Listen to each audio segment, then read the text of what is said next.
Yuk, semua bersyukur pagi ini. Tante Livi udah langsung siap. Saya lagi flu soalnya. Tadi main kebiasaan yang salaman langsung. Sorry ya.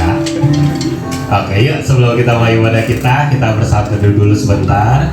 Kita minta pimpinan Roh Kudus dalam ibadah kita pagi ini.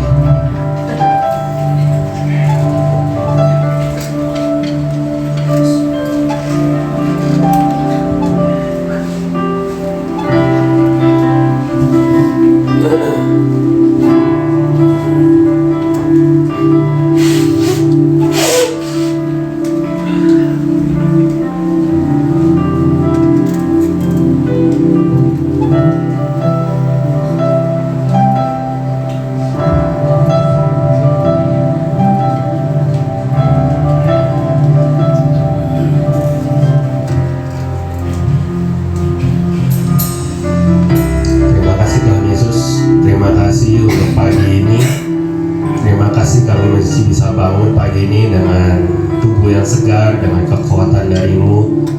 Terima kasih kami masih bisa menikmati satu hari lagi dalam hidup kami.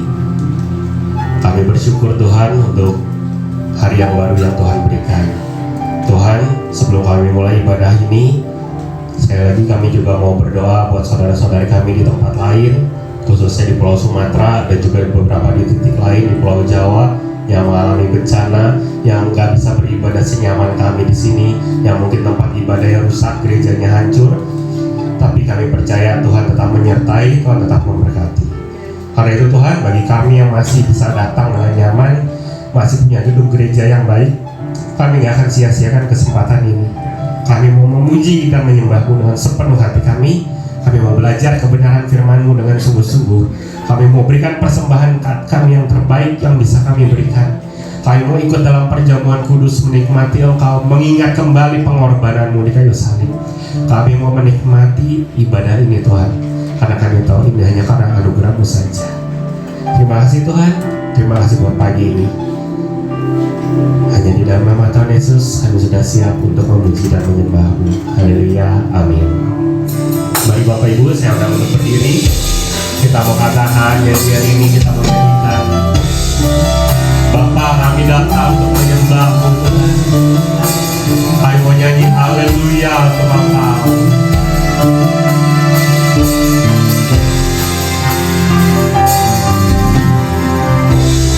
Bapa-Ku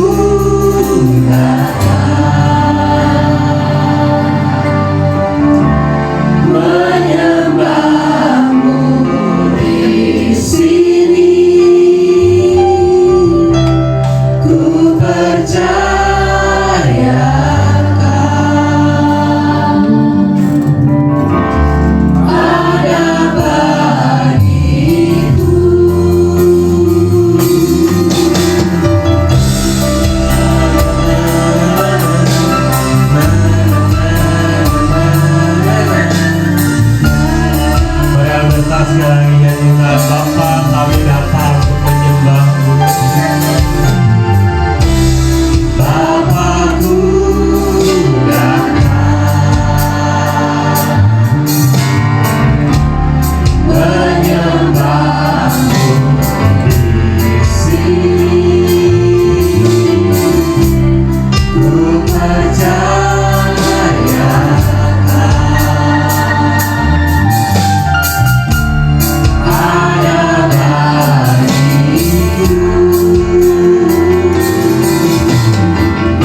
besar, Kau yang ajaib.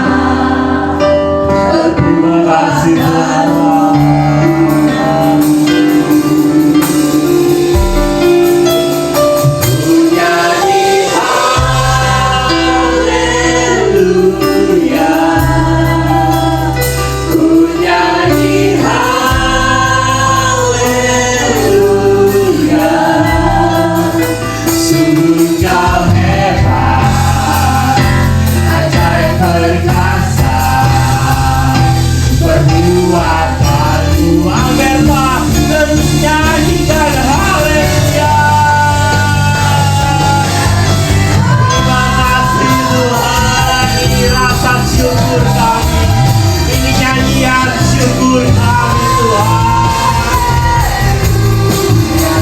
Kau yang hebat, Kau yang dahsyat.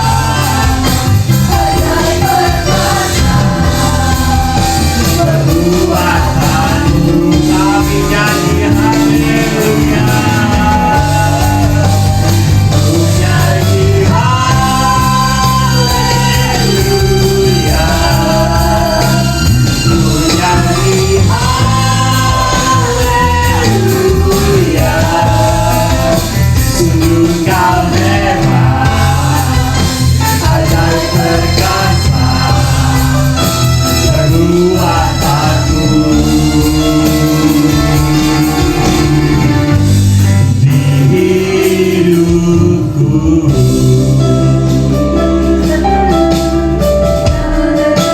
Terima kasih Tuhan, terima kasih.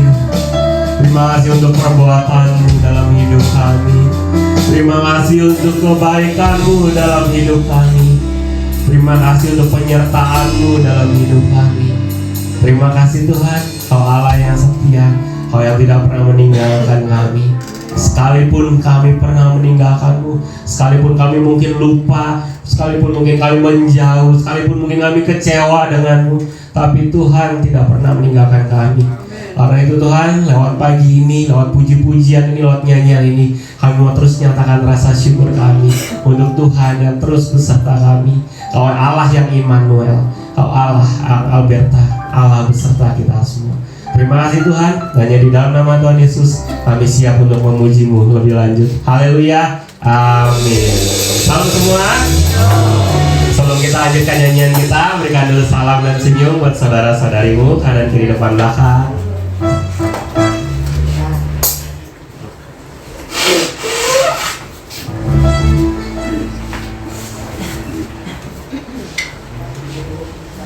Oke, semua siap memuji Tuhan? Mau memuji Tuhan? Amin. Kita nyanyi puji Tuhan. Kita bangun bait kudusnya lewat pujian kita di tempat ini.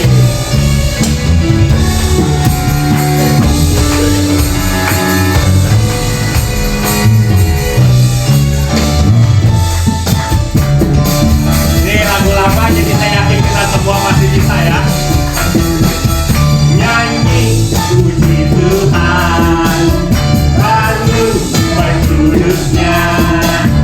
Di tempat ini Yesus telah hadir, kemuliaan Tuhan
seluruh hidupku bagi kemuliaannya. Nyanyi haleluya. Mari kita mau, ini udah bulan Natal ya, ini ada satu lagu Natal yang kita akan nyanyikan sama-sama. Kita mau nyanyi Gloria buat Tuhan Yesus. Amin.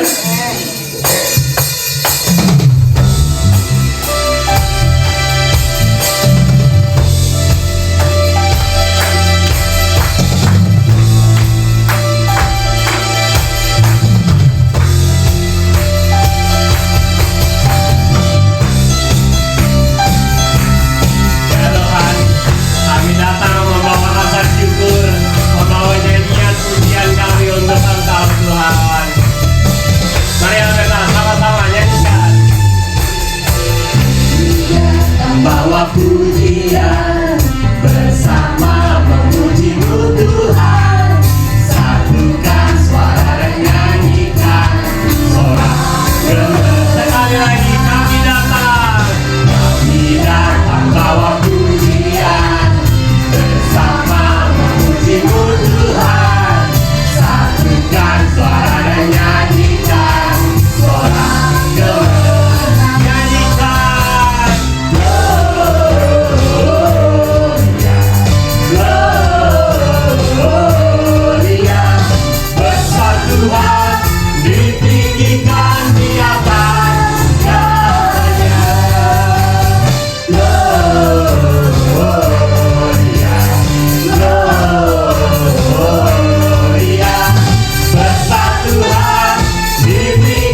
duduk Alberta.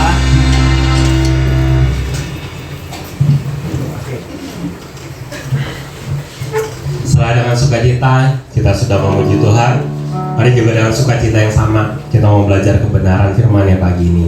Kita siapkan hati kita, biar apapun firman yang kita dengar pagi ini kita bisa belajar bersama dan kita bisa lakukan dalam kehidupan kita.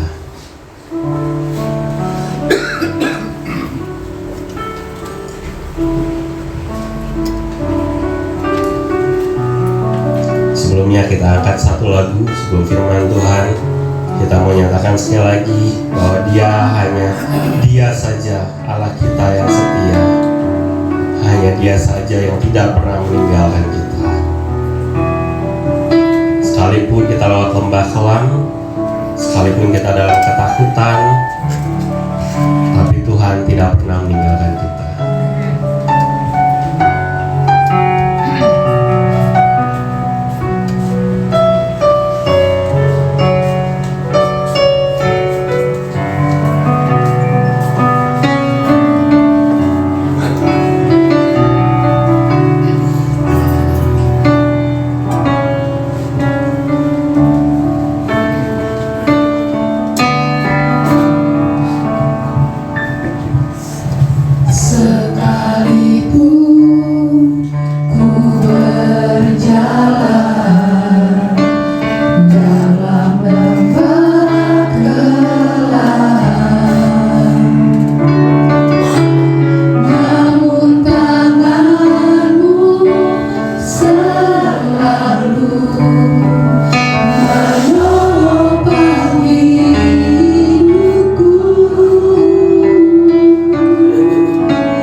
Ya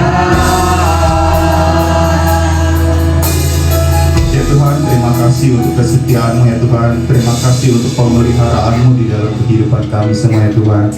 Untuk itu kami boleh datang di tempat ini. Sekali lagi kami mau mendengarkan Tuhan, kami mau belajar, memahami setiap firman yang disampaikan ya Tuhan. Kau tolong tuntun kami juga ya Tuhan. Saat kami keluar dari ruangan ini, kami mau berkat yang baru dan kami mau melakukan setiap firman yang disampaikan di dalam kehidupan kami sehari-hari ya Tuhan. Tolong tuntun kami ya Tuhan Yesus. Kau pakai Roh Kudus ya Tuhan, sehingga kami semua mendapatkan sebuah rema ya Tuhan, dan kami juga bisa menjadi kekuatan di dalam kehidupan ini. Kau pakai hamba-Mu dari segala keterbatasan yang dimilikinya, sehingga nama-Mu dimuliakan di tempat ini. Terpujilah nama-Mu di tempat yang maha tinggi. Dalam nama Yesus Kristus kami sudah berdoa dan kami siap mendengarkan firman-Mu dengan penuh sukacita. Yang percaya katakan amin. Silakan duduk Bapak Ibu Saudara. Ya, selamat pagi semuanya. Halo. Ya, terima kasih untuk respon yang baik. Ya, saudara, hari ini saya akan melanjutkan dari suatu kisah ya. Kisah seorang bernama Ruth ya. Untuk kali ini saya memberikan sebuah judul ketika iman diuji. Ketika iman diuji. Jadi saudara, saya ingin review sedikit. Di Ruth 1 itu kisah tentang bagaimana Ruth membuat sebuah komitmen yang luar biasa untuk mengikuti mertuanya dibanding dia pulang kampung ke Moab, seperti yang dilakukan saudaranya si Orpa kayak gitu. Nah, ternyata komitmen ini didasari 3 hal Bapak Ibu. Ketaatan, kesetiaan, yang tidak lain tidak bukan adalah pengorbanan. Ya, yang namanya kita komit di dalam suatu hal, baik relasi, pernikahan, atau pelayanan, atau apapun itu juga pasti terkait dengan ketiga hal ini. Ya, ketaatan, kesetiaan, pasti ada yang dikorbankan juga, pengorbanan. Lalu kemudian ternyata Ruth ini nggak cuma janji aja saudara, nggak cuma komit doang ya, nggak cuma ngomong doang dengan si Naomi, tetapi dia wujud nyatakan di Ruth 2. Dia melakukan sebuah ketekunan yang luar biasa. Dia bekerja setiap hari kayak gitu di sebuah ladang yang ternyata itu kebetulan punya si Boas Bapak Ibu. Dari sisi manusia itu kebetulan, tapi dari sisi Tuhan itu rancangan Allah yang luar biasa saudara. Nah, di sini ternyata waktu Ruth sedang tekun bekerja mengambil jelai, sisa-sisa jelai itu, lalu kemudian di situ ada Boas. Boas meliriknya dan ternyata dia juga jatuh hati saudara. Waktu Ruth sedang bekerja keras saudara. Karena ada masa di mana Ruth itu bekerja melebihi jam kerjanya, boleh dibilang kayak gitu. Sehingga hal ini menjadi hal yang menarik bagi si Boas saudara. Lalu di situ jatuh hati, ada dialog antara dua insan ini, Boas dan Ruth saudara ya. Lalu kemudian dia tetap bekerja keras dan ternyata hal itu sampai ke Ruth yang pasal ketiga, di mana hal ini menjadi sebuah cerita yang lebih indah lagi Bapak Ibu Saudara yang akan kita bahas di hari ini. Karena di Ruth 3 ini saudara ya, kita melihat di balik ketekunan Ruth itu juga ada pemeliharaan Allah yang luar biasa Bapak Ibu Saudara. Dan lalu di dalam Ruth 3 ini kita akan melihat bagaimana usaha manusia untuk bertahan hidup saudara. Jadi sebenarnya Ruth 3 ini bicara keseharian saudara ya. Jadi ini bicara keseharian bagaimana usaha manusia untuk bertahan hidup dengan berbagai macam cara tanpa melanggar kebenaran firman Tuhan. Untuk itu mari kita buka Ruth 3 ayat 1 sampai ke 4 terlebih dahulu. Kita akan melihat dari 3 sisi dengan 3 tokoh, Naomi, Ruth, dan Boas di dalam Ruth 3 ini. Kita mulai dari Ruth 1 sampai ke 4 dulu. Kita baca bersama ya saudara ya. Ruth 3 ayat 1 sampai yang ke-4. Mari kita baca bersama. 3, 2, 1. Lalu Naomi mertuanya itu berkata kepadanya, apakah tidak ada baiknya jika aku mencari tempat perlindungan bagimu supaya engkau berbahagia? Maka sekarang bukankah Boas yang pengerja-pengerjanya perempuan telah kau temani itu adalah sanak kita? Dia pada malam ini menampi jelai di tempat pengiringan. Maka mandilah dan beruraplah, pakailah pakaian bagusmu dan pergilah ke tempat pengiringan itu. Tetapi janganlah engkau ketahuan kepada orang itu sebelum ia selesai makan dan minum. Jika ia membaringkan diri tidur, haruslah engkau perhatikan baik-baik tempat ia berbaring. Kemudian datanglah dekat, singkapkanlah selimut dari kakinya, dan berbaringlah di sana. Maka ia akan memberitahukan kepadamu apa yang harus kau lakukan. Ya saudara, sampai segini dulu. Oke, ini bicara tentang perbedaan budaya ya Bapak Ibu Saudara ya. Jadi sebenarnya kalau kita mau baca sekilas Rut 3 ini, kita akan melihat secara tidak langsung nih banyak ketidaksopanan sebagai orang Indonesia Saudara ya. Tapi kalau kita mau kembali melihat ya, Naomi di sini konteksnya Saudara ya. Ini bukan lagi pribadi yang sedang pahit hati di Rut 3 ini. Karena kalau kita bicara Rut pasal yang pertama, itu Naomi-nya itu sedang pahit hati, pedih, sedih, bahkan ia menyebut dirinya adalah Mara, yang artinya adalah pahit. Kenapa? Karena suaminya meninggal, lalu anaknya juga meninggal, sehingga dia hanya bersama dengan si mantunya. Hanya berdua doang akhirnya kan, Naomi dan Rut. Tapi di Rut 3 ini, semua sudut pandang berubah, karena di Rut 2 sebelumnya, ia melihat cahaya pengharapan. Waktu dia mendengar satu kisah, ada satu nama, yaitu Boas. Karena Boas siapa? Boas adalah seorang penebus. Jadi mereka bisa melakukan hukum Levirat, Bapak Ibu Saudara. Dimana kalau konteks Rut nih ya Saudara ya, kalau Rut punya suami meninggal, maka kerabat terdekat dari suami itu boleh menikahi Rut untuk sebagai penebus, untuk melindungi keluarga mereka, untuk memprovide keluarga mereka, kira-kira gitu. Dan jadi turunan lah ya. Jadi kalau dia masih ada saudara yang terdekatnya, ya memang kakak kandungnya, ya itulah yang menjadi suaminya gitu kira-kira. Nah tetapi kan semuanya udah meninggal ya. Yang pihak cowoknya semua udah meninggal dari keluarga si Naomi-nya. Maka dari itu cari keluarga terdekat yang lain, kerabat terdekat yang lain, seperti itu. Nah konteksnya di sini Boas itu sangat punya potensi untuk menjadi penebus keluarga Naomi melalui Rut kalau dia mau menikahi dengan Rut Saudara ya. Nah, lalu yang luar biasa Saudara, di sini Naomi itu menyusun sebuah rencana, Bapak Ibu. Ya, menyusun sebuah strategi yang orientasinya tentu untuk kebahagiaan mantunya si Rut, bukan untuk dirinya, gitu Saudara. Di ayat pertama saya ulangi tadi. Lalu Naomi mertuanya itu berkata kepadanya, "Anakku, apakah tidak ada baiknya jika aku mencari tempat perlindungan bagimu supaya engkau berbahagia?" Jadi maksudnya gini Saudara ya, Naomi ini pengen boleh dibilang macam belangnya antara si Rut dengan si Boas, intinya gitu aja ya, supaya kebahagiaan untuk si Rut. Itu niat hati, ketulusan hati dari mertuanya, dari si Naomi, karena dia pengen nih si mantunya ini hidupnya nggak susah seumur hidupnya. Karena mereka wanita tanpa pihak pria, tanpa suami, itu rentan terhadap digoda oleh laki-laki lain, diperlakukan secara tidak adil, dan bahkan tidak di-provide Bapak Ibu Saudara, sehingga mereka harus mencari nafkah sendiri. Dan itu sangat tidak ideal di zaman itu ya Saudara ya. Nah, lalu kemudian dia bikin strategi misi Naomi. Dan yang menarik, rencana Naomi ini bukan asal nekat tanpa perhitungan. Dia tetap melakukan hal ini melalui koridor hukum lewat kebenaran firman, Saudara ya.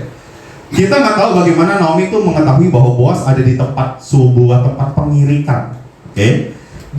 Tapi yang jelas Tuhan tuh menuntun setiap rencana ini, Bapak Ibu.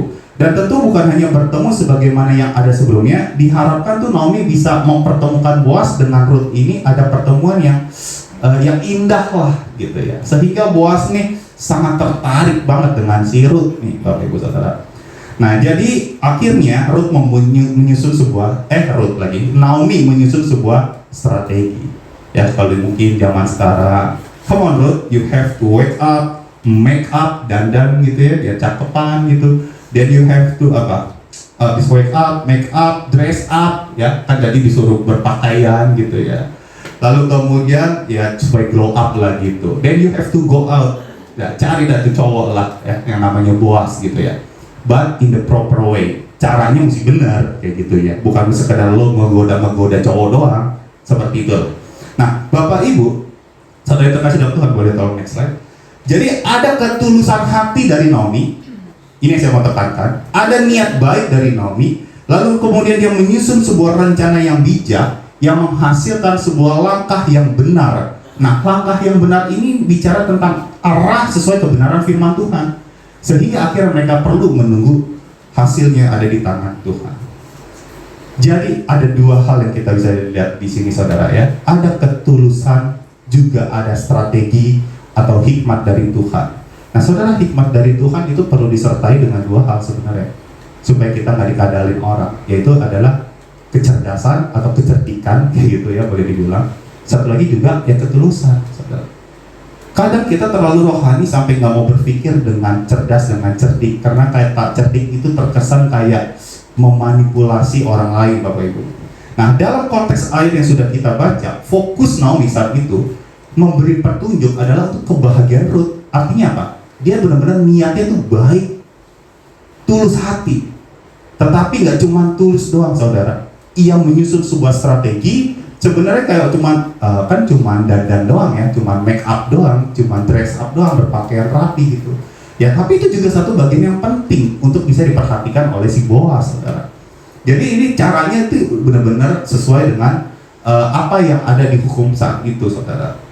Dan boleh dibilang apa yang dilakukan Naomi ini seluruhnya senada, pelajaran hidup ini senada dengan di dalam perjanjian baru. Saya baca ini Matius 10 ayat 16. Ayat yang gak asing lagi harusnya. Matius 10 ayat 16 dikatakan gini, saudara. Lihat, aku mengutus kamu seperti domba ke tengah-tengah serigala. Sebab itu hendaklah kamu cerdik seperti ular dan tulus seperti merpati. Yang dituntut dalam ayat ini adalah kecerdikan dan ketulusannya, gitu ya. Ular, merpati itu perumpamaan saja, penggambarannya saja, Bapak Ibu Saudara. Tapi yang ditekankan adalah kecerdikan serta ketulusan. Keduanya perlu seimbang, Bapak Ibu. Perlu seimbang, tidak bisa dihilangkan. Kalau kita cerdik doang, nggak tulus, ya kita bisa manipulasi orang. Tapi kalau kita tulus doang, nggak cerdik, kita bisa dikadalin orang. Kira-kira seperti itu. Maka dari itu Tuhan mau kita juga dalam kehidupan ini yang pintar gitu ya, berhikmat, Bapak Ibu Saudara. Hikmat tanpa kasih bisa jadi manipulasi. Namun kasih yang disertai hikmat itu dapat memuliakan Allah. Jadi ini kita perlu menyeimbangkan lebih dulu, Bapak Ibu Saudara. Ini pelajaran pertama dari Naomi.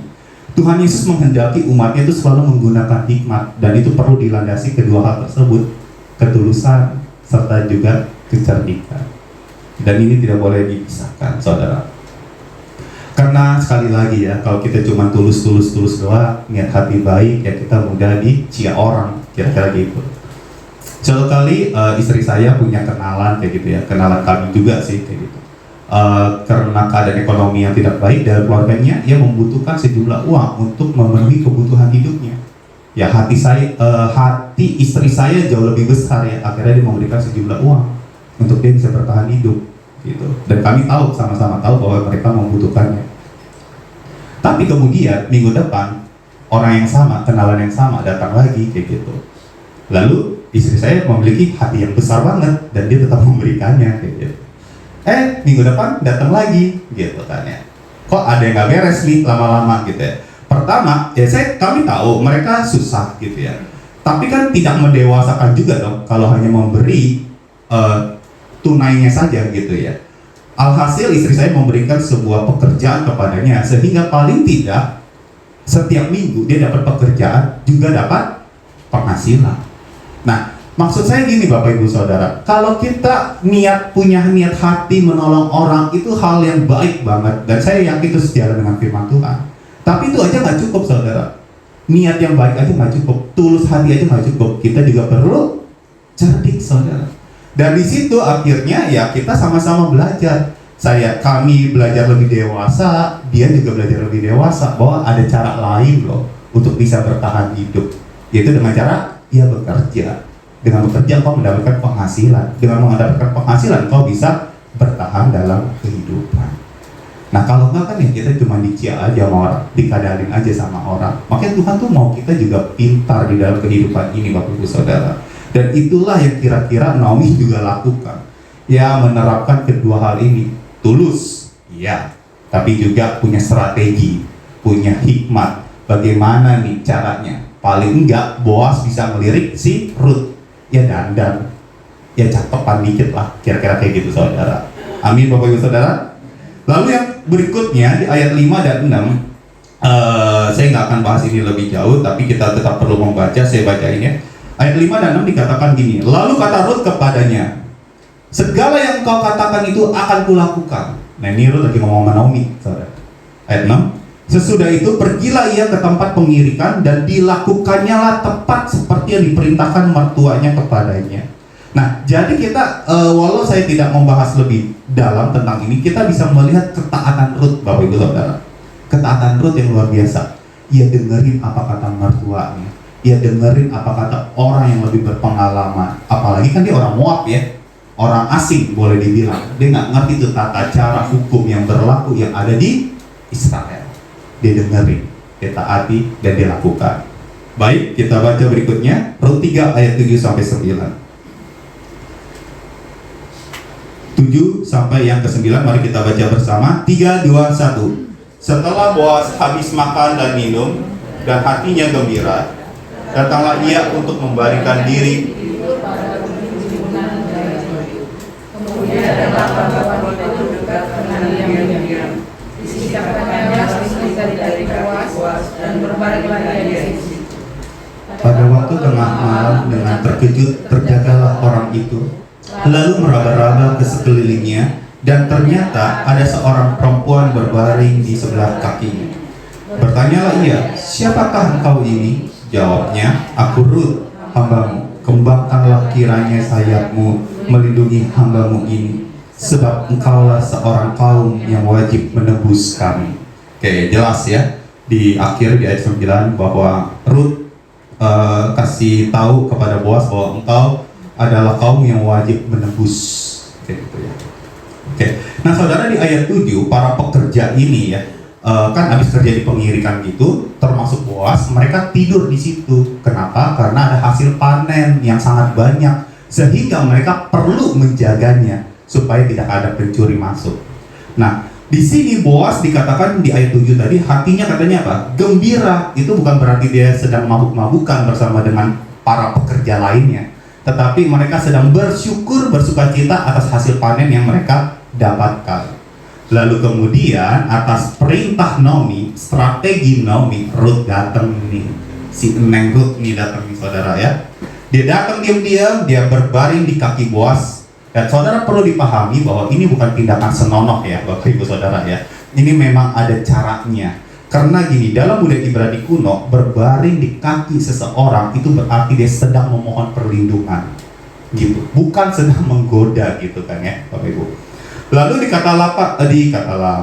di ayat 8 saudara ya, di ayat 8 tengah malam kan lagi tidur nih, kebangunlah si Boas gitu, lalu meraba.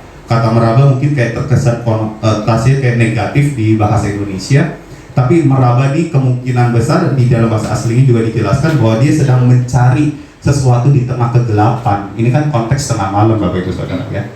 Lalu kakinya kan tersingkap, sangat mungkin yang dicari adalah penutupnya, yang kita suka bilang apa? Selimut, kayak gitu ya. Dicari itu selimut kayak gitu. Ada cewek di bawah kakinya gitu, yang adalah si Ruth tadi gitu kan. Lalu di ayat 9, nah ini saudara, Ruth kan di bawah kakinya si Boas ya, konteksnya di situ ya.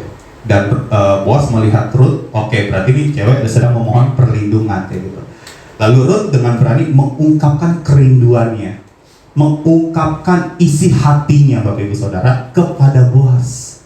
Ini nggak gampang loh saudara. Ingat sekali lagi bahwa dia tuh tidak dilindungi oleh pria manapun pada saat itu. Jadi hidupnya sangat mungkin dihancurkan oleh pihak-pihak yang lain Bapak Ibu. Nah lalu kemudian Ruth akhirnya berkata gini, kembangkan sayap. Apa itu tadi ayat 9? Aku Ruth hambamu, kembangkanlah kiranya sayapmu melindungi hambamu ini. Kita mah cuma mikir, kembangkan sayap apa maksudnya gitu kan. Kembangkan sayap, ya udah intinya aja saudara. Kembangkan sayap ini intinya si Neng Ruth minta dikawinin ya kepada si Boas nih kayak gitu. Ya, jadi dia minta dinikahi kayak gitu saudara. But in the proper way gitu. Ini sebenarnya dengan cara yang benar. Kembangkanlah sayapmu kayak gitu. Lalu kemudian dia akhiri dan kata, karena engkau adalah penebus kami. Engkau kerabat terdekat kami kayak gitu. Yang kami tahu ya, engkau tuh kerabat terdekat kami. Jadi engkau punya kewajiban. Jadi konteksnya di sini Rut tuh sedang mengklaim hukum Levirat. Nah, karena saya nggak punya suami, engkau kerabat terdekat, ya engkau bisa menebus kami. Ya dia memohon, nggak minta-minta yang langsung gitu ya, tapi memohon benar kepada si Boaz, Bapak Ibu Saudara. Jadi yang saya mau tekankan di sini adalah seluruh tindakan Rut ini dilakukan dengan diam-diam, tapi juga elegan, dengan penuh hormat, saudara ya, tanpa ada niat seksual. Itu perlu digarisbawahi. Karena kita akan pikir, wah ini cewek enak-enak aja nih ya. Ngeliat cowok lalu lagi tidur, dia tidur di bawah kakinya, nanti tinggal bilang apa dan lain sebagainya kayak gitu. Sebenarnya tidak ya saudara ya. Di sini konteksnya benar-benar Rut meminta dengan cara yang benar tanpa ada niat yang lain. Buktinya apa? Ya Boaz tidak menafsirkan tindakan Rut itu sebagai godaan gitu ya saudara. Nah, pelajaran hidup apa yang kita bisa ambil dari poin yang ini? Bahwa berani bersuara tetapi dengan cara yang benar, Bapak Ibu Saudara. Keberanian sejati tidak menabrak batas kebenarannya. Konteks Rut, dia berani apa saudara? Dia berani minta dinikahi loh saudara. Ingat dia orang Moab, pertama. Kedua dia seorang janda, tidak ada yang melindungi dia. Dengan segala keterbatasannya, dia berani mengungkapkan isi hati terdalamnya. Tolong kembangkanlah saya, aku butuh perlindungan darimu. Ya, aku butuh juga dikawini nama engkau supaya ada yang mau provide dalam kehidupanku ini kayak gitu. Ini kan bicara apa saudara? Bertahan hidup Bapak Ibu Saudara. Nah, berani berpendapat namun disampaikan dengan yang benar. Itu yang saya mau garis bawahi di poin yang kedua ini. Hal ini mungkin kita jarang pelajari ya dalam setiap khotbah gitu kan. Tapi hal ini juga bagian yang penting saudara. Berani bertindak tapi dengan cara yang benar kayak gitu. Berani bersuara, berpendapat tapi dengan cara yang benar. Kenapa? Karena banyak orang itu sulit untuk berpendapat, bersuara, Bapak Ibu. Dengan apa yang harus dia suarakan, dia nggak berani gitu. Karena terbiasa, kita terbiasa untuk dibungkam, ditutup gitu. Mungkin itu juga berasal dari pola asuh yang keliru di masa lampau, Bapak Ibu. Dan itu yang akhirnya kita bertumbuh menjadi pribadi yang takut untuk bersuara. Tapi ada satu sisi orang lain yang suka speak up gitu. Suka bersuara, suka berpendapat, namun dengan cara yang keliru, dengan cara yang salah. Saudara, poin ini saya mau tarik lebih jauh ya saudara ya. Saya ingin menarik pokok pembahasan ini lebih jauh. Karena gini, keadaan kita sekarang ini pasti itu semua hasil dari masa lalu. Betul ya saudara ya? Hasil dari masa lalu. Paling tidak hasil didikan orang tua kita di masa lalu. Nah, ada 4 parenting style atau pola asuh Bapak Ibu Saudara. Coba kita tolong ditampilkan. Yang pertama itu yang mungkin nih sering kita dengar ya, otoriter gitu kan ya. Ya agak kecil ya kalau mau itu saya sambil bacain aja ya. Yang pertama otoriter gitu ya. Orang tua ini memegang kendali penuh tetapi kurang menunjukkan kedekatan emosional kayak gitu. Kalimat khasnya apa? Pokoknya yang papa mama bilang harus ikutin. Sekolah di mana ikutin, kuliah di mana ikutin, lu kawin sama siapa ikutin apa gue gitu. Even mau menikah aja harus nurut apa kata papa mamanya kayak gitu. Siapa ceweknya, siapa cowoknya harus sesuai dengan keinginan papa mama, bukan keinginan kamu kayak gitu ya. Nah ini ekstrim kayak gitu ya, otoriter. Dampaknya apa? Anak tuh jadi takut untuk berbuat salah, sulit mengambil sebuah keputusan, akhirnya cenderung pasif Bapak Ibu Saudara dan memberontak diam-diam tapi karena kan orang tuanya otoriter kayak gitu ya. Nah lalu kemudian ada yang kedua. Nah ini ekstrem kiri sama ekstrem kanan sih boleh dibilang permisif atau dibilang memanjakan kayak gitu ya. Penuh kasih namun minim batas dan aturan. Kalimat yang sering diucapkan apa? Yang penting kamu bahagia, udah terserah kamu. Ya, papi, mami sayang banget sama kamu. Apa yang kamu mau kita support, kita supply kayak gitu kan ya. Nggak ada batasan, nggak ada aturan. Akhirnya manjain kayak gitu. Minta sesuatu di guling-gulingan, misalkan guling-gulingan di tempat umum, di mall atau di mana kayak gitu. Apa yang dia minta ya dikasih kayak gitu. Dan akhirnya itulah cara yang dia dapatkan. Akhirnya dia bertumbuh menjadi anak yang sulit untuk menerima kata tidak, Bapak Ibu Saudara. Kurang disiplin akhirnya, dan kesulitan memahami batas moral ataupun rohani. Saya di dunia pendidikan seringkali melihat hal-hal yang seperti ini. Saya cuma bisa melihat hasilnya, saudara, karena yang saya bimbing kan anak-anak muda ya, anak SMP, anak SMA kayak gitu. Saya melihat banyak anak yang bertumbuh menjadi anak, ya ada yang dimanjain. Orang tua nggak akan pernah mengaku, karena kita kita tuh menjadi orang tua kan juga tidak ada manual booknya ya. Kita nggak diajarin sama Tuhan. Nih waktu lahir seorang anak misalkan namanya Randy kayak gitu kan ya, ada manual booknya cara membesarkan Randy seperti apa, kan tidak ada Bapak Ibu Saudara ya. Kita hanya belajar dari pengalaman yang sudah ada sebelumnya. Nah, tetapi cara yang keliru ini akhirnya membesarkan anak ini lalu kemudian menjadi anak-anak yang sulit untuk mengambil keputusan ataupun mengambil keputusan tidak dipikir dengan bijak dan seterusnya, saudara. Ya. Lalu yang ketiga, nah ini yang lebih parah, minim perhatian, minim arahan. Akhirnya neglectful ya. Di sini konteksnya berarti tidak terlibat. Orang tua itu tidak terlibat di dalam pertumbuhan anak. Terserah kamu maunya apa, papa mama sibuk. Serah deh kamu maunya apa. Akhirnya anak merasa nggak penting di situ ya. Dia mencari validasi di luar sana, mencari pelindung figur-figur yang palsu. Makanya nggak heran mereka lebih pilih mendengar apa kata orang lain dibanding apa kata orang tuanya kayak gitu.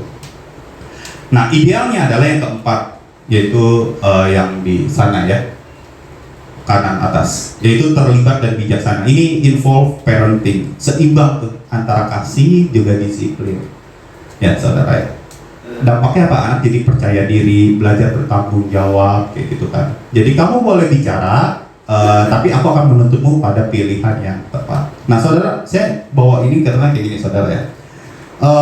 Kita bertumbuh seperti sekarang ini ternyata itu memang mempengaruhi bagaimana kita berani melangkah dengan iman, saudara ya. Karena cara kita dibesarkan membentuk bagaimana kita belajar untuk berani bersuara, berani melangkah dengan iman. Kita tidak sedang menyalahkan orang tua kita di masa lampau. Dari segala keterbatasannya, setiap orang tua pasti ingin memberikan yang terbaik untuk anaknya, hanya saja caranya seringkali keliru. Apalagi di zaman lampau, minim dengan namanya parenting education dan lain sebagainya, Bapak Ibu Saudara. Nah, akhirnya anak terbentuk menjadi anak yang kurang baik kayak gitu kan ya. Nah, di sini kita yang sama-sama sudah dewasa, kita harusnya bisa memilih lebih baik, Bapak Ibu. Karena kedewasaan itu pilihan.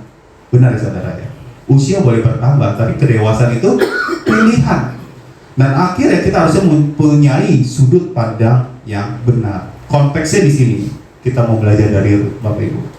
Paling nggak kita perlu orang dewasa itu adalah orang yang berani untuk berpendapat juga, tapi disampaikan dengan cara yang benar. Saya kasih contoh sederhana gini aja saudara. Sekian tahun yang lalu, kayaknya 2 tahun yang lalu saya lupa. Waktu saya pernah menjadi wakil kepala sekolah, saya dan rekan-rekan kerja lainnya itu mendapatkan ketidakadilan di dalam sebuah sistem. Sehingga dengan sistem itu dari institusi di mana saya berada, serta juga dari pemerintah pastinya, akarnya dari sana, dari Dinas Pendidikan. Akhirnya dalam 1 hari, saya turun jabatan tanpa informasi yang jelas, juga turun gajinya tanpa informasi yang jelas. Di situ kami geram, Bapak Ibu Saudara, kesal kayak gitu kan ya. Kenapa ini bisa terjadi kayak gitu? Kenapa tanpa ada informasi dan lain sebagainya kami tiba-tiba turun kayak gitu? Lalu di situ beberapa teman ada yang marah banget, udah gue gak mau kerja di sini lagi, gue mau cabut kayak gitu. Ada kayak gitu, ada yang tetap berpikir dengan jernih kayak gitu. Dan akhirnya saya berpikir gini ya saudara, ini nggak baik kayak gitu. Tetapi kalau diteruskan terus menerus juga nggak baik juga, maka perlu ada yang ngomong dengan cara yang benar gitu. Akhirnya saya dibanding marah-marah, akhirnya saya pilih untuk berbicara dengan apa adanya saudara, bahwa hal ini tuh nggak adil loh, nggak baik loh. Perbaiki sistem yang satu ini supaya yang lain juga tidak dirugikan di kemudian hari. Kalau kami ya udahlah, kami terima mau nggak mau kayak gitu sebuah keputusan. Lalu kemudian Bapak Ibu Saudara, dengan cara seperti itu, dengan disampaikan dengan cara yang santun, dengan yang benar, berbagai macam bahasa saya gunakan di situ dengan cara yang sopan. Puji Tuhan, institusi tempat saya berada pun juga memperbaiki sistemnya. Ya, ada bagian yang saya dirugikan, saya dan rekan-rekan dirugikan, ada juga bagian yang kami akhirnya diuntungkan karena mereka mau memperbaiki sistem. Nah, yang saya mau tegaskan di sini adalah saudara, kedewasaan itu bisa dilihat bagaimana kita meresponi setiap masalah yang ada dalam kehidupan kita. Benar ya saudara ya? Kita harus berani, tapi keberanian kita juga perlu dilandasi dengan kebenaran. Kita harus berani juga disertai dengan kebenaran. Itu yang dilakukan oleh Ruth, saudara.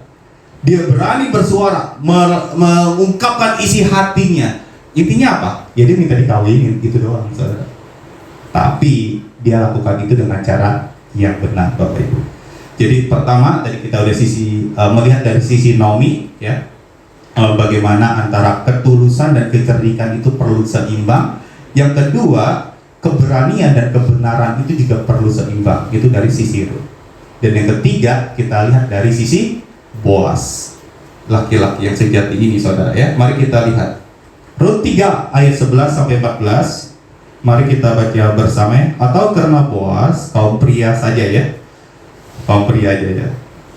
Ruth 3 ayat 11 sampai 14. Yuk mari kita baca 1, 2, 3. Oleh sebab itu, anakku, janganlah takut. Segala yang kau katakan itu akan kulakukan kepadamu. Sebab setiap orang dalam kota kami tahu bahwa engkau seorang perempuan baik-baik. Maka sekarang memang aku seorang kaum yang wajib menebus. Tetapi walaupun demikian masih ada lagi seorang penebus yang lebih dekat daripadaku. Tinggallah di sini malam ini, dan besok pagi jika ia mau menebus engkau, baik, biarlah ia menebus. Tetapi jika ia tidak suka menebus engkau, maka akulah yang akan menebus engkau. Demi Tuhan yang hidup, berbaring sajalah tidur sampai pagi. Jadi berbaringlah ia tidur di sebelah kakinya sampai pagi. Lalu bangunlah ia sebelum orang dapat kenal mengenal. Sebab kata Boas, janganlah diketahui orang bahwa seorang perempuan datang ke tempat pengirikan. Bapak Ibu Saudara, akhirnya integritas Boas itu diuji di sebuah tengah kesempatan. Ini yang ketiga. Integritas Boas itu diuji. Dia bisa saja menuruti keinginan hatinya, bukan? Di malam itu nggak ada yang tahu, ya Ruth sendiri yang minta dia jadi penebus kan. Jadi bisa lakukan selayaknya pria yang sedang ada wanita yang sedang memohon kepadanya kayak gitu. Dia bisa dia lakukan. Bahkan dia juga bisa lakukan itu langsung.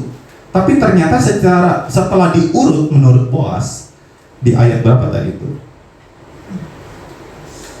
Di ayat 12 Boas kan ngomong gini, masih ada lagi seorang penebus yang lebih dekat daripadaku. Jadi ternyata ada kerabat yang lebih dekat daripada Boas. Harusnya orang itu yang menebus. Makanya Boas bilang, ya mendingan kita pakai cara yang benar dulu. Kalau dia mau menebus kamu, ya udah dia nebus. Tapi kalau enggak, abang Boas bersedia. Kira-kira gitu, saudara. Nah, Boas di sini nggak main langsung hantam aja, saudara. Dia bisa melakukan dengan cara yang gentle, saudara ya. Dia memilih cara yang benar. Dia memiliki integritas yang baik. Bahkan dia katakan gini kepada Ruth, anakku, jangan takut. Semua orang tahu bahwa engkau perempuan yang baik. Saya ulangi ya, saudara ya, yang apa saya pernah ungkapkan. Kata perempuan yang baik yang diucapkan oleh Boas kepada Ruth ini dalam bahasa asli yang ditulis Esher Hayel. Esher Hayel. Kata yang sama itu juga muncul di kitab Amsal 31 ayat yang ke-10 tentang puisi istri yang cakap. Esher Hayel. Di situ siapa penulis kitab Amsal, Bapak Ibu? Daud. Waktu Daud menulis inspirasi tentang istri yang cakap, perempuan yang baik, perempuan yang bijak dan seterusnya, itu inspirasinya siapa? Nenek moyangnya, nenek buyutnya yang adalah namanya Ruth, yang pernah dipuji oleh si Boas ini, Bapak Ibu Saudara. Dan kita bisa melihat di sini, saudara, ternyata perempuan ini, Ruth ini bukan perempuan sembarangan. Dia orang yang luar biasa, Bapak Ibu Saudara. Makanya dikatakan istri yang cakap, siapakah yang akan mendapatkannya? Ternyata di sini tadi saya ngomong Daud ya. Salomo, Bapak Ibu Saudara, tiba-tiba teringat, maaf. Ya, yang menulis kitab Amsal ini adalah Salomo, Saudara ya. Salomo itu teringat kembali kepada nenek buyutnya bernama Rut ini. Ternyata istri yang cakap, perempuan yang cakap ini adalah ya nenek buyutnya ini yang namanya adalah si Rut, Saudara.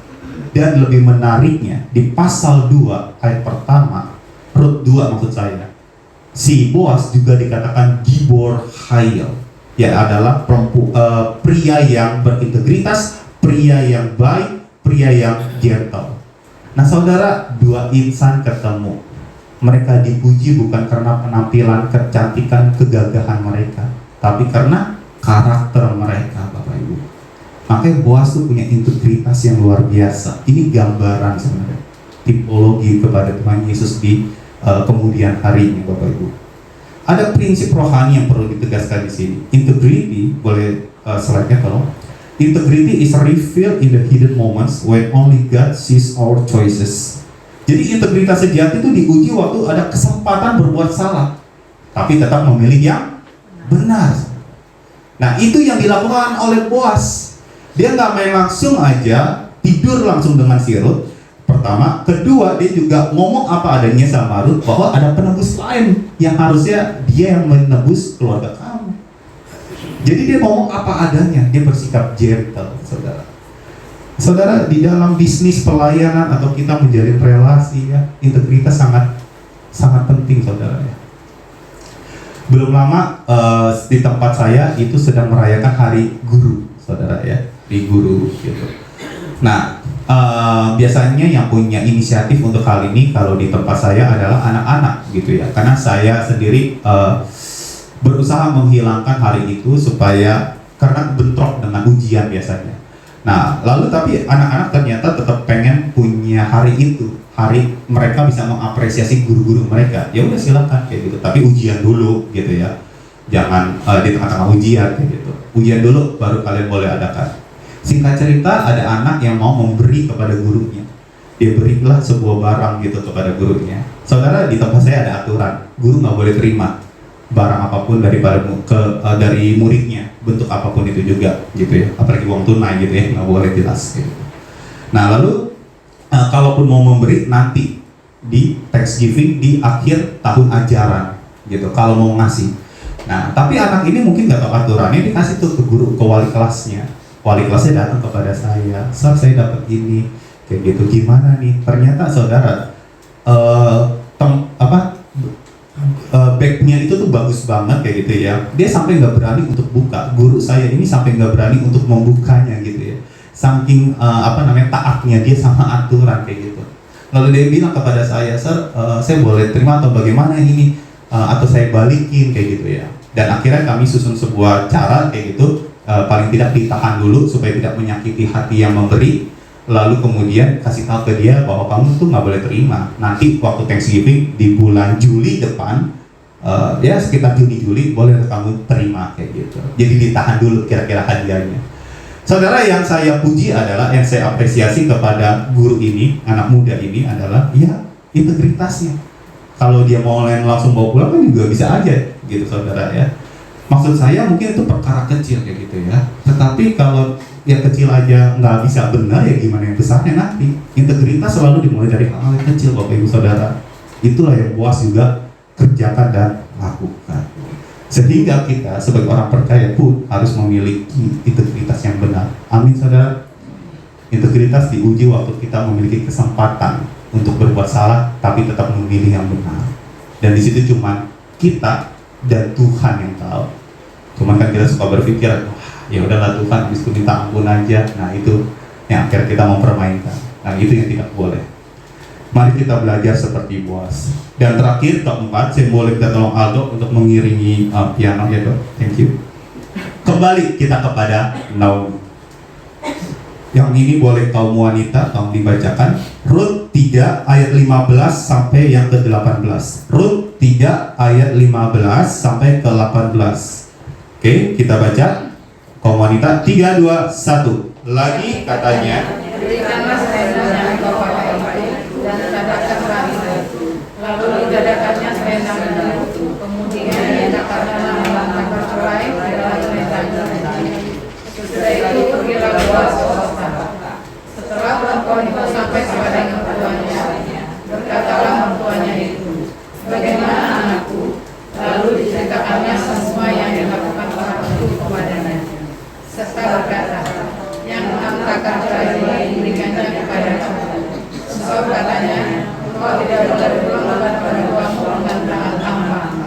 Lalu kata bapaknya itu, duduk sajalah menanti anaknya, sampai engkau mengetahui bagaimana kesudahan perkara itu.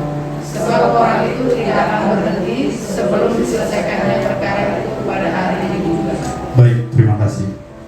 Saudara, di sini menarik ya saudara ya.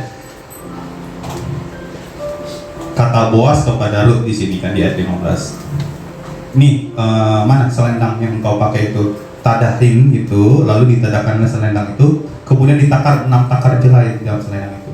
Sudah itu pergilah Boas ke kota. Nah, artinya apa? Ternyata Boas ini benar-benar gentle ya saudara ya. Dia nggak membiarkan Rut dan Naomi itu kelaparan. Dibawainlah itu apa? Martabak gitu ya. Ini untuk apa mertua lu gitu kan. Ayat 16, setelah perempuan itu sampai kepada mertuanya, si Rut nyampe ke Naomi kayak gitu. Naomi langsung penasaran kayak gitu kan. Karena yang nyusun rencana dari awal kan Naomi nih. Gimana nih anakku? Lalu diceritakanlah semua yang dilakukan si Boas kepada Rut. Begini. Wah, diceritain lah semuanya gitu. Ayat 17, serta Rut nih juga ngomong kasih tahu yang 6 takar jelai ini diberikannya kepadaku sebab katanya kau nggak boleh pulang kepada mertuamu dengan tangan hampa kayak gitu. Ya ternyata Rut ini memiliki kesempatan yang luar biasa. Dia diajarin oleh mertuanya, si Naomi juga diajarin sama si Boas kayak gitu ya. Udah nih pulang nih, bawa nih martabak, ada yang manis, ada yang keju, bawa dah tuh biar bisa makan lah sama-sama. Di ayat 18, lalu kata mertuanya itu, nah ini menarik saudara, duduk sajalah menanti anakku sampai engkau mengetahui bagaimana kesudahan perkara itu. Sebab si Boas maksudnya, Boas tidak akan berhenti sebelum diselesaikannya perkara pada hari itu juga. Jadi dari seluruh kesibukan yang dilakukan oleh Naomi, Rut lo mesti begini ya, cakep ya lo dandan ya, nanti kalau lo ketemu lo tidur di bawah kaki Boas, ketemu sama Boas lo juga harus mempertahankan kesucianmu kayak gitu kan, dan lain sebagainya, dan seterusnya gitu dilakukan oleh Naomi. Tapi pada akhirnya Naomi sadar bahwa ada waktunya untuk melangkah, ada waktunya untuk menunggu. Makanya dia ngajarin si Rut, udah duduk aja. Nah, saudara, setelah semuanya selesai, Naomi berkata seperti itu. Aktif tadinya, sekarang waktunya untuk menunggu. Dan ini adalah waktunya Naomi untuk menunggu. Saudara, menanti itu bukan sekedar menunggu tanpa harapan, tetapi jelas, Naomi ini punya harapan yang kuat loh. Dengan si Boas membawa jelai atau makanan kepada keluarga Naomi dan Rut, itu sebuah tanda bahwa Naomi sedang berharap kepada pribadi yang benar selama ini gitu. Ya, dia berharap kepada pribadi Allah yang setia, yang memakai Boas untuk memelihara kehidupannya, yang menyadari hal itu saudara. Jadi di sini maksud saya, waktu dia menyuruh Rut menunggu, nggak cuma nunggu doang, tapi berharap kepada pribadi yang benar-benar saudara, yang sejati. Nah, untuk itu saudara, kita bisa melihat iman sejati itu tahu kapan harus melangkah, kapan harus menyusun sebuah strategi, kapan harus melakukan sebuah kecerdikan hikmat yang Tuhan berikan ini, kapan harus melakukan semuanya itu. Tapi nggak semuanya kita bisa kerjakan sendiri sebagai manusia.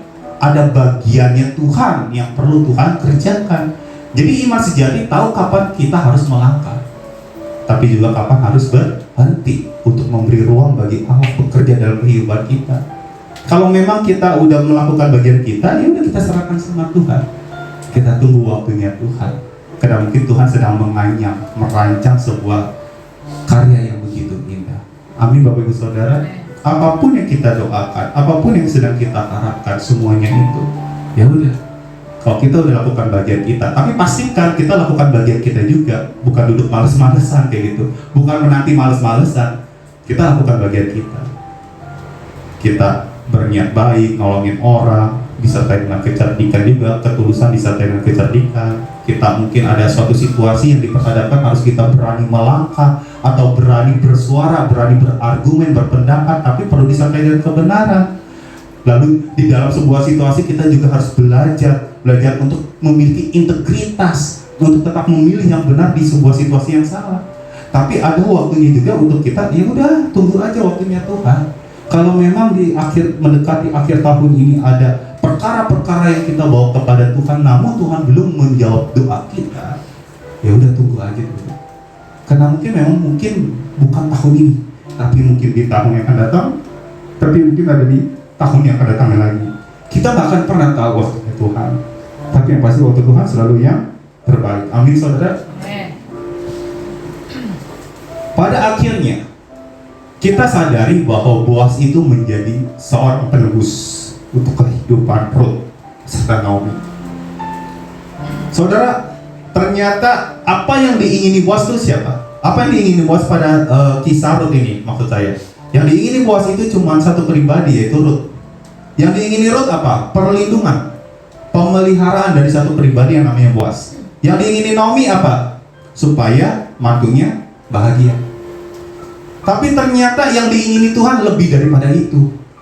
Karena kehidupan mereka yang sederhana ini, bagaimana mereka bertahan hidup, pada akhirnya nama mereka menjadi nenek moyang lahirnya sang juru selamat. Kalau Boas menjadi penebus bagi Naomi dan Ruth, atau Ruth dan Naomi maksud saya, maka Yesus menjadi penebus kehidupan kita semua. Boas adalah tipologi dari Yesus. Dan di sini kita bisa melihat, kita bisa bersyukur datangnya Kristus ke dunia itu menandakan Dia peduli dengan kita. Yang mau kita itu datang kepada Bapa, maka itu Yesus datang ke dunia ini untuk jadi jembatan. Untuk kita bisa datang kepada Bapa, Bapa bisa datang kepada kita, dan kita bisa melihat pemeliharaan Bapa yang luar biasa dalam kehidupan kita. Dan ini yang luar biasa. Untuk itu hari ini bukan sekedar mendengar firman, tapi kita juga mau menyambut perjamuan. Perjamuan itu bicara tentang bagaimana kita memperingati pengorbanan Kristus di kayu salib. Bagaimana Ia mau menebus kita. Sebagaimana sebelumnya Boas menebus Ruth dan Naomi, Yesus mau menebus kehidupan kita untuk menjadi pribadi yang lebih baik. Sehingga waktu kita keluar dari ruangan ini, kita nggak cuma dapat firman, kita nggak cuma diberkati lewat pujian, kita nggak cuma dapat perjamuan, berkat dari perjamuan ini, tetapi keluar dari ruangan ini kita bisa lakukan bagiannya kita, saudara. Kita lakukan bagiannya kita, karena Tuhan yang besar sudah menebus kehidupan kita. Amin, Bapak Ibu Saudara. Dan kalau memang waktunya menunggu, ya sudah, kita menunggu. Tunggulah dengan sabar, dengan beribadah dengan cara yang benar, dengan melakukan apa yang Tuhan mau kehendaki dalam kehidupan kita. Mari kita berdoa.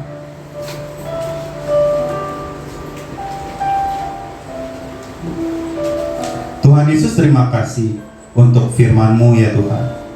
Biarlah Tuhan firman yang sederhana ini bisa menjadi kekuatan dalam kehidupan kami. Banyak hal-hal sederhana, realita kehidupan yang perlu kami lakukan dalam kehidupan sehari-hari melalui kisah Ruth, Naomi, dan Boas ini. Biarlah apa yang sudah disampaikan kami nggak cuma dengar, tapi kami mau lakuin ya Tuhan. Sehingga kami tidak hanya menjadi pendengar yang baik, tapi kami mau jadi pelaku firman-Nya sangat baik ya Tuhan. Kau tolong kami yang seringkali jatuh, Kau tolong kami yang seringkali salah berharap, Kau tolong kami yang kami seringkali mungkin melanggar kebenaran, tidak seperti Boas, Ruth, ataupun Naomi. Tolong kami ya Tuhan. Kami mau tetap bertindak dengan benar ya Tuhan, sehingga pada akhirnya kehidupan kami menjadi berkat bagi orang lain. Terima kasih ya Bapak. Terima kasih kalau Engkau telah menebus kami. Terima kasih karena itu kami boleh dipelihara dalam kehidupan ini. Terima kasih Engkau telah melindungi kami. Terima kasih Engkau telah memberikan kesehatan ya Tuhan. Terima kasih Engkau telah menjaga kami ya Tuhan. Kalau kami lagi sakit, Engkau tetap ada di dalam kehidupan kami. Engkau tetap memberikan pemulihan dalam kehidupan kami. Kalau kami sedang bergumul, Engkau tetap ada di dalam pemeliharaan yang begitu sempurna. Terima kasih untuk itu semua ya Tuhan. Dan biarlah kami juga sekali lagi mau masuk ke dalam perjamuan ya Tuhan. Dan kami mau menyiapkan hati kami. Di dalam nama Yesus, biar firman ini bisa menjadi kekuatan kami. Dan kami sudah berdoa. Amin. Saya mengundang bagi para pelayan bersama untuk maju ke depan.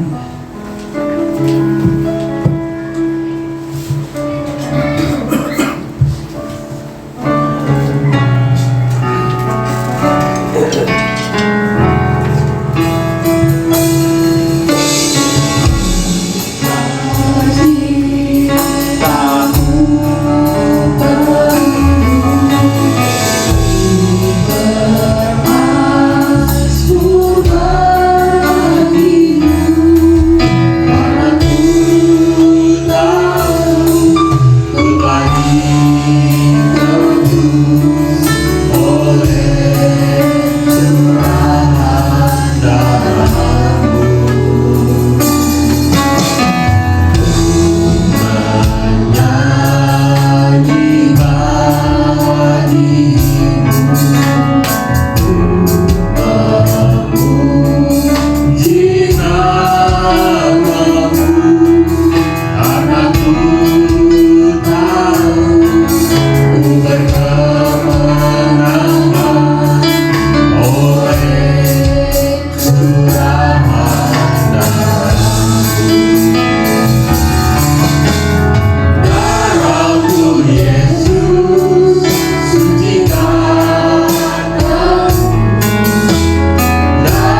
saudara, apakah semuanya sudah mendapatkan tubuh dan darah Kristus?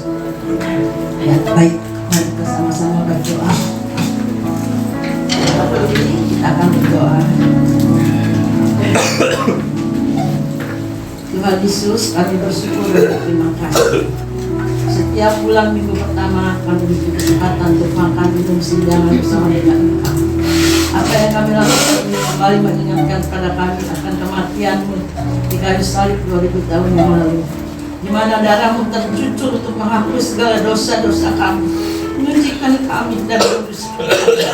Itu sebabnya kami percaya Tuhan, kuasa darah-Mu yang menyatu dengan kami Tuhan dapat memberikan kekuatan yang baru, pemulihan yang baru. Iman kami diperkuatkan Tuhan, sehingga bagi kami yang sudah lemah memberikan kekuatan Tuhan. Darah-Mu memberikan kekuatan. Kami yang sakit Tuhan, darah-Mu juga memberikan kesembuhan di dalam nama Yesus Tuhan. Kami percaya darah-Mu Tuhan kudus, suci, dan tidak sia-sia. Itu sebabnya kami sambut dengan percaya di dalam nama Tuhan Yesus. Saya akan bacakan firman Tuhan. Sebab apa yang telah kuteruskan kepadamu telah aku terima dari Tuhan, itu bahwa Tuhan Yesus pada malam waktu ia diserahkan mengambil roti, dan sesudah itu ia mengucap syukur atasnya. Ia memecah-mecahkannya dan berkata, inilah tubuhku yang diserahkan bagi kamu. Perbuatlah ini menjadi peringatan akan aku. Demikian juga ia mengambil cawan. Sesudah makan, lalu berkata, cawan ini adalah perjanjian baru yang dimateraikan oleh darahku. Perbuatlah ini setiap kali kamu meminumnya menjadi peringatan akan aku. Sebab setiap kali kamu makan roti ini dan minum cawan ini, kamu memberitakan kematian Tuhan Yesus. Kematian Tuhan Yesus. Mari kita angkat tubuh Kristus lebih tinggi dari kepala kita. Dan ketika mereka sedang makan, Yesus mengambil roti, mengucap berkat, memecah-mecahkannya, lalu memberikannya kepada murid-muridnya dan berkata, ambillah, makanlah, inilah tubuhku. Mari kita makan bersama-sama di dalam nama Tuhan Yesus.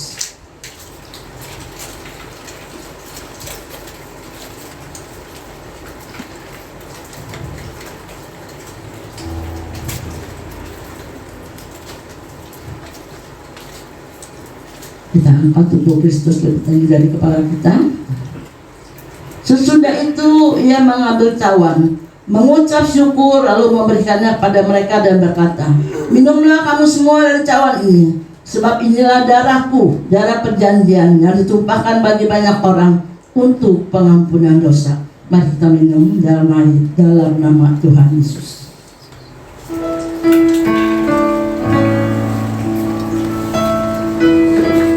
Menaikkan syukur kita kepada Tuhan.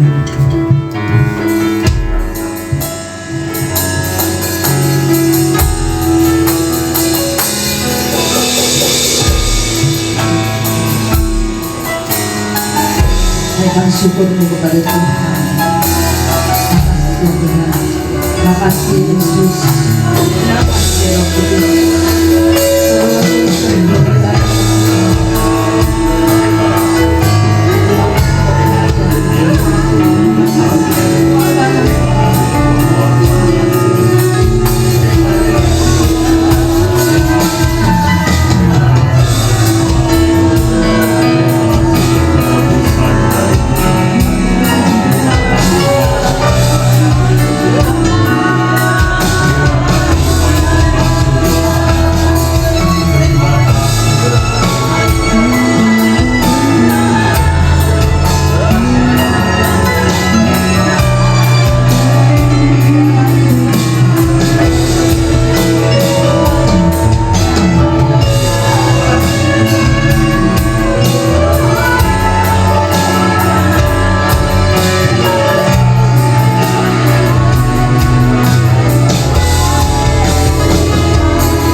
kasih ya Bapa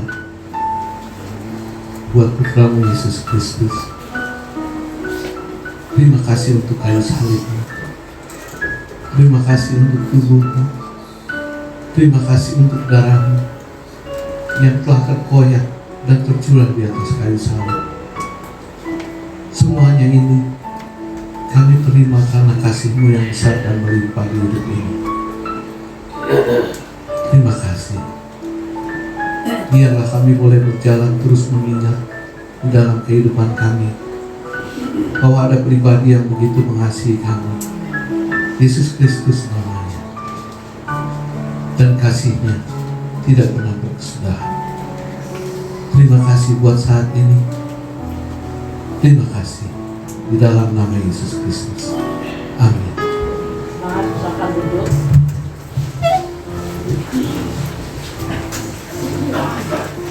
Bapak Ibu Saudara, pada saat ini kalau ada yang ingin mengembalikan persepuluhan, mari kita sama-sama berdiri, kita angkat amplop kita akan berdoa bersama-sama. Angkat HP-nya boleh, pakai tulis boleh, kita akan berdoa bersama-sama. Tuhan Yesus, kami bersyukur dan berterima kasih untuk pemeliharaan-Mu. Engkau cukupkan kami di dalam keseharian kami. Engkau memberkati kami Tuhan sehingga kami tidak kekurangan dan kami selalu berkelimpahan, berkecukupan di dalam Engkau. Kalau saat ini Tuhan kami juga ingin menepati firman-Mu Tuhan untuk mengembalikan persepuluhan yang memang milik Tuhan. Mari Roh Kudus berikan kerelaan di dalam hati kami untuk kami dapat mengembalikannya dengan hati yang rela, tidak dengan terpaksa. Dan Tuhan juga akan mengajari kami untuk kami dapat mempergunakan selebihnya di dalam kehidupan kami, sehingga kami selalu berkecukupan Tuhan di dalam Engkau, karena Engkau yang memelihara kami, Engkau yang memberkati bisnis kami, pekerjaan kami, rumah tangga kami, kesehatan kami. Terima kasih Bapak.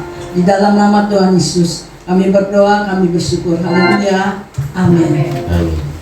Mulai dari sebelah kiri saya lebih dulu membawa amplopnya ke kotak perpuluhan. Dan kita akan puji yang besar Allah panggung.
Oke, terima kasih untuk persembahan Bapak Ibu. Sekarang saya akan bacakan warta sepekan untuk minggu yang akan datang. Pertama-tama, apakah ada di antara jemaat yang baru pertama kali hadir di ibadah Alberta? Kalau ada, saya mohon kesediaannya untuk berdiri sebentar. Oke, tidak ada ya. Keluarga besar GBL Alberta mengucapkan terima kasih kepada PDP Paulus yang telah menyampaikan firman Tuhan dalam kebaktian umum hari ini. Tuhan Yesus memberkati keluarga dan pelayanan Bapak. Terima kasih juga kepada semua pelayan yang telah setia melayani dalam kebaktian umum hari ini. Tuhan Yesus memberkati dengan bonus khusus. Jemaat wanita diundang untuk hadir dalam kebaktian kaum wanita pukul 10 dan hari Selasa besok tanggal 9 Desember firman Tuhan akan disampaikan oleh PDM Wiwi Karta Elia. Mari bergabung bersama dalam benteng doa GBL Alberta setiap Jumat pukul 10. Ini bukan hanya bagi jemaat Alberta saja, tapi juga terbuka untuk umum. Kita bisa mengajak keluarga, tetangga, dan juga teman untuk saling menguatkan melalui doa-doa kita. Seluruh jemaat diundang untuk kembali hadir dalam kebaktian umum minggu depan, tanggal 14 Desember, pukul 8 pagi. Firman Tuhannya akan disampaikan oleh PDM Wiwi Karta Elia. Diharapkan para orang tua dapat membawa anak-anaknya untuk ikut dalam Natal Alberta Kids hari ini ya. Hari ini Natal Alberta Kids tanggal 7 Desember. Nanti setelah ibadah ini pukul 10.30 di lantai 1, jadi di tempat ini. Untuk Alberta Kids ditiadakan minggu yang akan datang dan nanti akan dimulai kembali tanggal 11 Januari. Jadi habis Natal Alberta Kids hari ini, nanti kita mulai kembali tanggal 11 Januari 2026. Untuk Komsel Pemuda juga ditiadakan dan akan dimulai kembali tanggal 25 Januari 2026. Berikutnya, keluarga besar GBL Alberta mengucapkan selamat ulang tahun kepada Saudari Lin yang berulang tahun tanggal 12 Desember. Apakah hadir? Oh iya, di belakang ya. Boleh berdiri supaya kanan kiri depan belakang bisa tahu yang mana.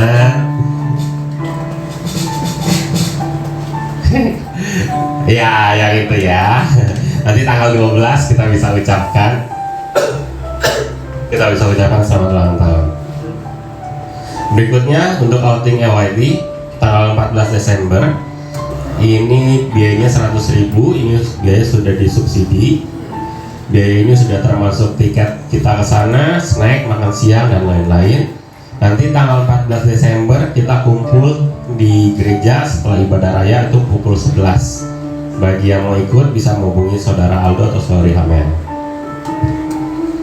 Untuk kaum wanita, kebaktian Natal kaum wanita itu diadakan pada tanggal 16 Desember, hari Selasa tanggal 16 Desember pukul 10.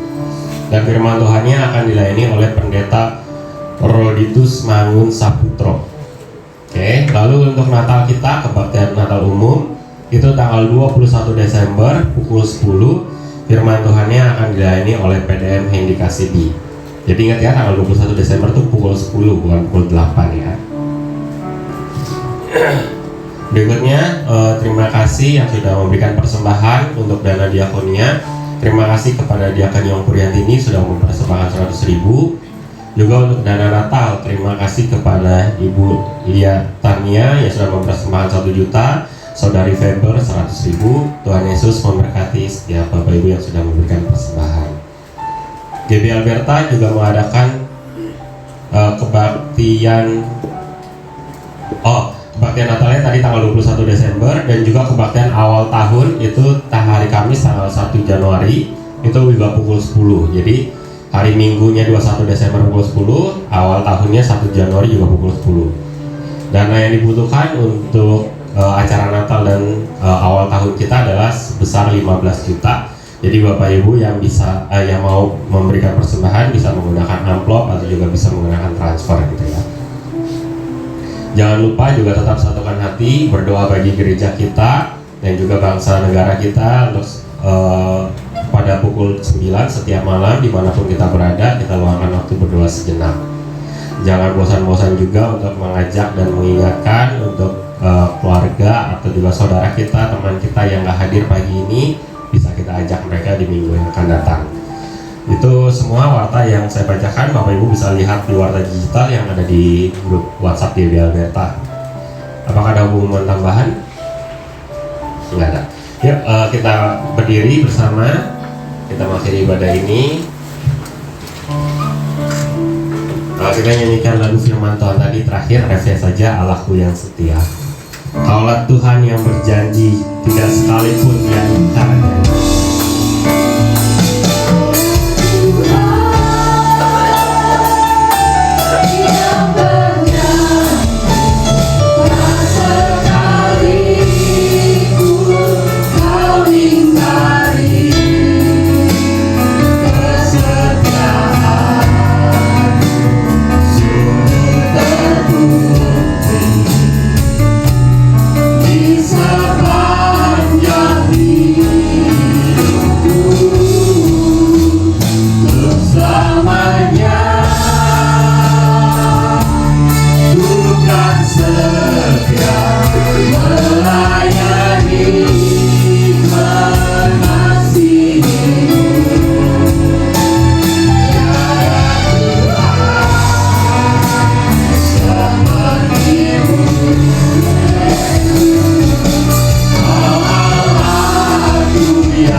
Menepati janji-Mu yang tidak pernah meninggalkan kami. Lewat firman Tuhan hari ini kami belajar, lewat hidup Ruth, Boaz, Naomi, Tuhan sudah merancangkan rencana yang indah dalam hidup mereka. Kami percaya Tuhan yang sama juga merancangkan rencana yang indah dalam setiap hidup kami, anak-anak muda Alberta. Terima kasih Tuhan. Kami juga mau berdoa buat hamba-Mu, untuk Paulus yang sudah Tuhan pimpin menyampaikan firman-Mu di tempat ini. Kami percaya Tuhan sendiri yang memberkatinya secara khusus, dan biar dimanapun Paulus melayani, di situ nama Tuhan Yesus dimuliakan. Tuhan, kami juga mau berdoa buat saudari kami yang berulang tahun, saudari Lini yang merayakan ulang tahun tanggal 12 Desember nanti. Biar juga Tuhan yang berkati secara khusus di hari ulang tahunnya, dan biarlah saudara Lini juga bisa terus hidup di dalam Tuhan. Dia juga melihat bahwa Tuhan Yesus tidak pernah meninggalkan hidupnya.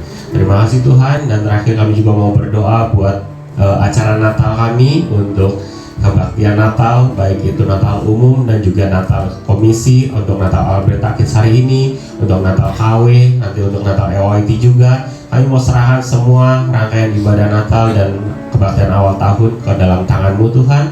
Biar Tuhan sendiri yang memimpin, memberkati, berikan hikmat bagi setiap pengurus, berikan juga kesiapan hati bagi setiap jemaat yang akan mengikuti ibadah Natal, sehingga ibadah Natal ini pun gak berlalu dengan sia-sia.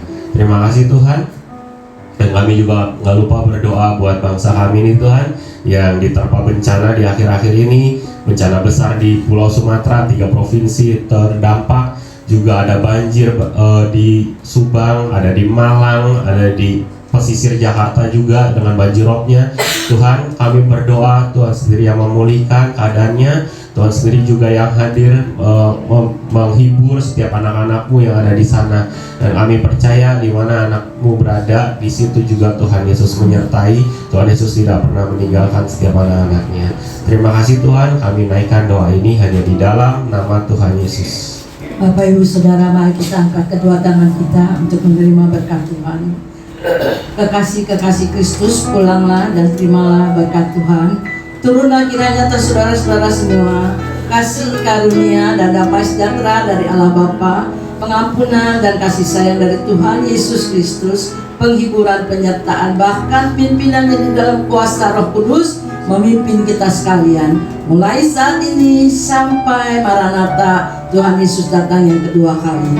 Hanya di dalam nama Tuhan Yesus kami sudah berdoa dan bersyukur. Haleluya. Amin.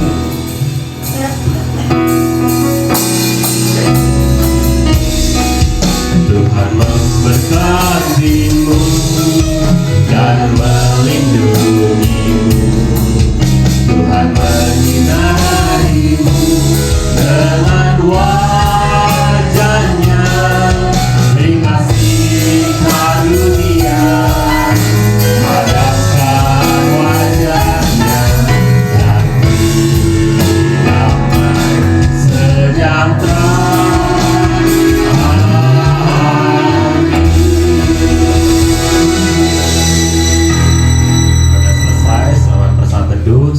Minggu. Tuhan Yesus menyertai kita semua.